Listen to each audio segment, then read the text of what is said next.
नमस्कार विद्यार्थी मित्र हो, नवनाथ खेत्री या यूट्यूब चॅनलवरती तुमचे सर्वांचे स्वागत आहे। आज आपण ह्या व्हिडिओमध्ये बघणार आहोत नेट परीक्षेसाठी अत्यंत महत्त्वाचा असणारा संशोधन अभियोगिता संबंधी बहुपर्यायी 50 प्रश्न व त्याची उत्तरे बघणार आहोत। चला तर मित्रहो, व्हिडिओला सुरुवात करण्या अगोदर तुम्ही चॅनलवर नवीन असाल तर चॅनलला लाईक करा, सबस्क्राईब करा, कमेंट करा आणि शेअर करायला विसरू नका। चला तर मग आपण व्हिडिओला सुरुवात करू। चला हा पहा पहिला प्रश्न, खालीलपैकी कोणती पद्धत सर्वात प्रभावी डेटा संकलन पद्धती मानल्या जाते?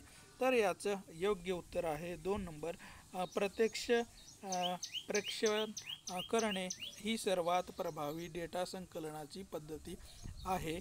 यानंतरचा प्रश्न आहे, गुणात्मक संशोधनामध्ये प्रामुख्याने काय वापरले जाते? तर याचं योग्य उत्तर आहे नंबर सी, वर्तनाचे विश्लेषण गुणात्मक संशोधनामध्ये केल्या जाते। यानंतरचा प्रश्न आहे, तपशीलवार वर्णन कोणत्या प्रकारच्या संशोधनामध्ये अपेक्षित असते? तर याचं योग्य उत्तर आहे सी नंबर, गुणात्मक संशोधनामध्ये तपशीलवार वर्णन करणं अपेक्षित असतं। यानंतरचा प्रश्न आहे, डाटा विश्लेषण करताना प्रथम टप्पा कोणता असतो?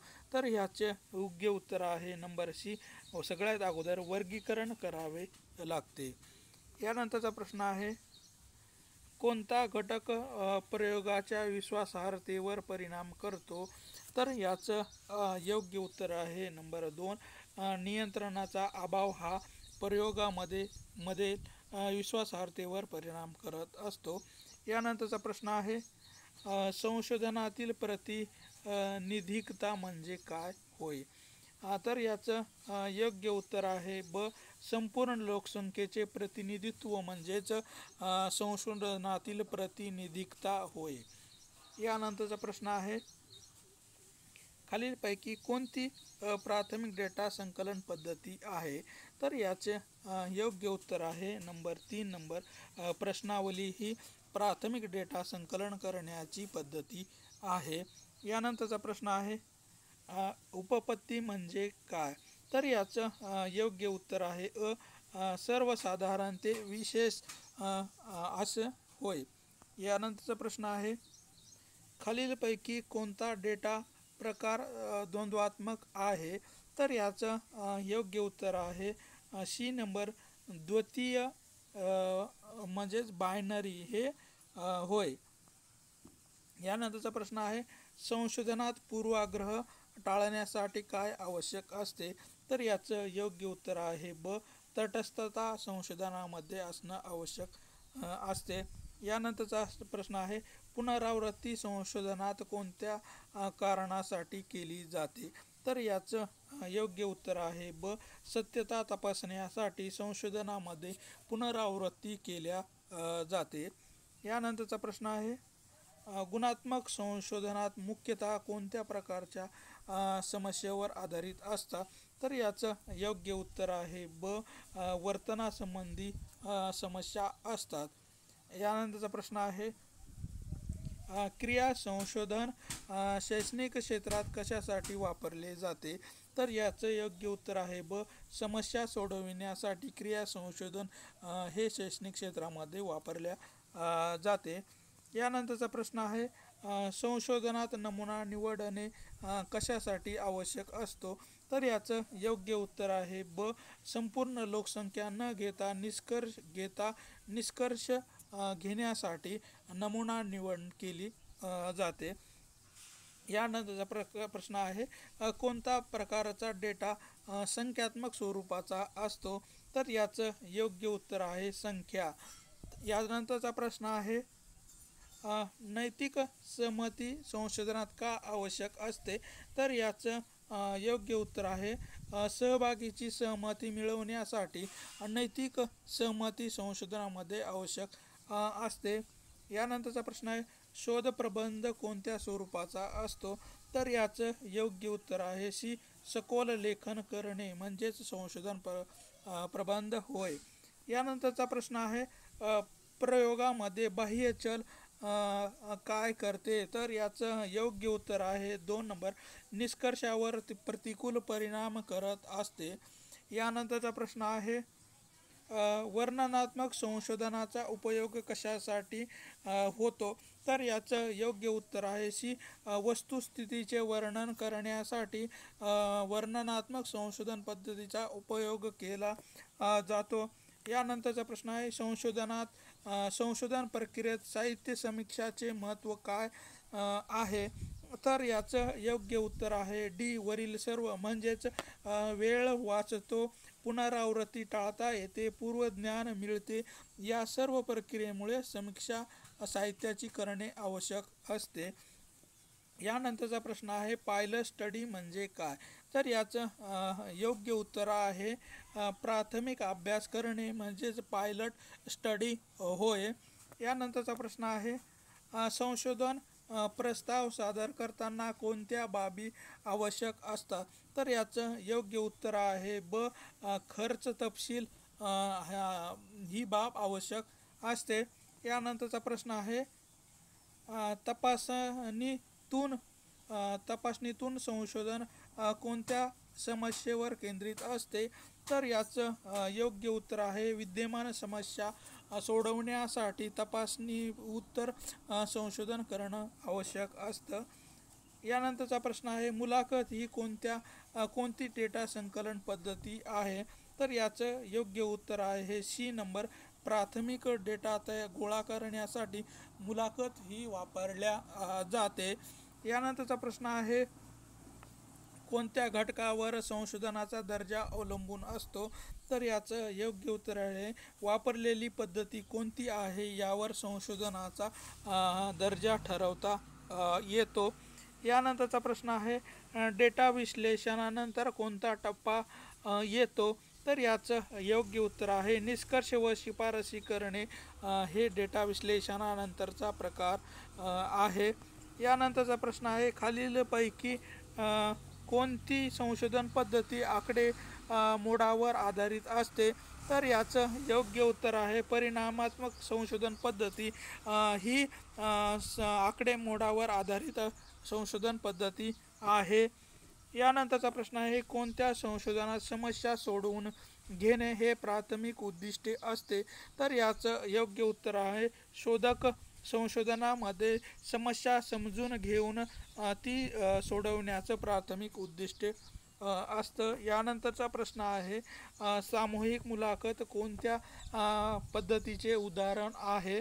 तर याचं योग्य उत्तर आहे प्राथमिक माहिती संकलन करण्यासाठी सामूहिक मुलाखत पद्धतीचा वापर केला जातो. यानंतरचा प्रश्न आहे हायपोथेसिस म्हणजे काय? त्यालाच आपण गृहीत कृत्य असेही म्हणतो. तर याचं योग्य उत्तर आहे अंदाज किंवा गृहीतक. आपली संशोधन समस्येचं अंदाजित उत्तर ठरवणं म्हणजेच गृहीत कृत्य होय. यानंतरचा प्रश्न आहे खालीलपैकी कोणते संशोधन सामाजिक विज्ञानामध्ये प्रामुख्याने वापरले जाते? तर याचं योग्य उत्तर आहे प्रयोगात्मक संशोधन पद्धती सामाजिक विज्ञानामध्ये प्रामुख्याने वापरल्या जाते. यानंतरचा प्रश्न आहे सांख्यिकी चाचणीचे मुख्य उद्दिष्टे काय आहे? तर याचं उत्तर आहे ब, परिकल्पनेची चाचणी करणे हे सांख्यिकी चाचणीचे प्रमुख उद्दिष्टे मानल्या जाते. यानंतरचा प्रश्न आहे डेटा सादरीकरण कोणत्या प्रकाराने केला जाऊ शकतो? तर याचं योग्य उत्तर आहे वरील सर्व. म्हणजे तक्ता, आलेख आणि मजकूर याचा आधार घेऊन डेटा सादरीकरण केल्या जाऊ शकते. यानंतरचा प्रश्न आहे संशोधन प्रक्रियेत संशोधकाची तटस्थता का आवश्यक असते? तर याचं योग्य उत्तर आहे ब, निष्कर्ष अचूक राहण्यासाठी संशोधनामध्ये संशोधकाची तटस्थता असणे आवश्यक असते. यानंतरचा प्रश्न आहे स्वतंत्र चल म्हणजे काय? तर याचं योग्य उत्तर आहे अ, जे परिणामावर प्रभाव टाकते त्याला आता स्वतंत्र चल असे म्हटले जाते. यानंतरचा प्रश्न आहे संशोधनात नमुना प्रातिनिधिक असणे का आवश्यक असते? तर याचं योग्य उत्तर आहे ब, निष्कर्ष सार्वत्रिक असावेत म्हणून नमुना प्रतिनिधिक असणे आवश्यक असते. यानंतरचा प्रश्न आहे रिलॅबिलिटी म्हणजे काय होय, तर याचं योग्य उत्तर आहे ब. पुनरावृत्तीने मिळणारी समानता दर्शविण्यासाठी रिलॅबिलिटी आवश्यक असते. यानंतरचा प्रश्न आहे व्हॅलिडिटी म्हणजे काय, तर याचं योग्य उत्तर आहे सी नंबर. प्रत्यक्षात किंवा अचूकता म्हणजेच व्हॅलिडिटी होय. यानंतरचा प्रश्न आहे खालीलपैकी कोणते वर्णन क्रिया संशोधनाचे योग्य वैशिष्ट्य आहे, तर याचं योग्य उत्तर आहे सी शिक्षण सुधारण्यासाठी वापरले जाते.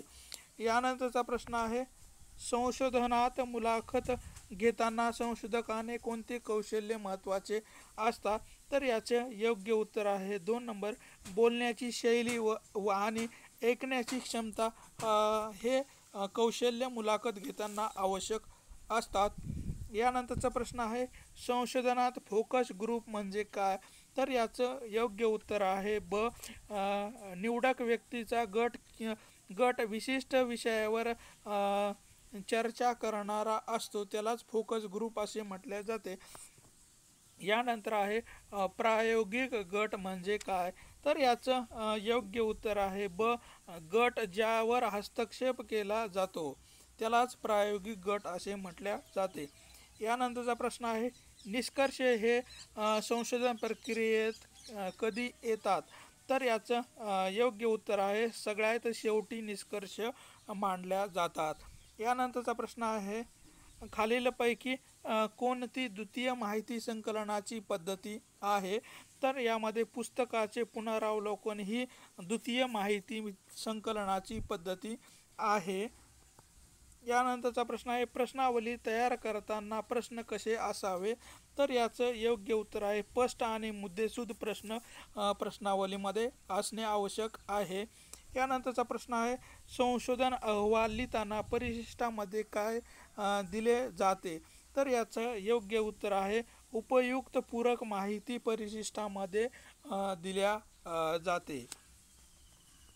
यानंतरचा प्रश्न आहे संशोधनाचा उपयोग कोणत्या क्षेत्रात होतो, तर याचं योग्य उत्तर आहे ड. सर्व क्षेत्रामध्ये म्हणजेच विज्ञान असन, समाजशास्त्र असेल आणि शिक्षण अशा अनेक क्षेत्रामध्ये संशोधनाचा उपयोग केला जातो. कोणत्या गोष्टीवरून संशोधनाची दिशा ठरते, तर याचं योग्य उत्तर आहे संशोधन प्रश्न कसा आहे त्यावरून संशोधनाची दिशा ठरवता येते. यानंतरचा प्रश्न आहे खालीलपैकी कोणते नैतिक नियम संशोधनासाठी आवश्यक असतात, तर याचं योग्य उत्तर आहे ड. वरील सर्व म्हणजेच गोपनीयता, प्रामाणिकपणा आणि सहभागाची संमती हे तीनही गुण संशोधकाच्या नैतिकतेसाठी आवश्यक असतात.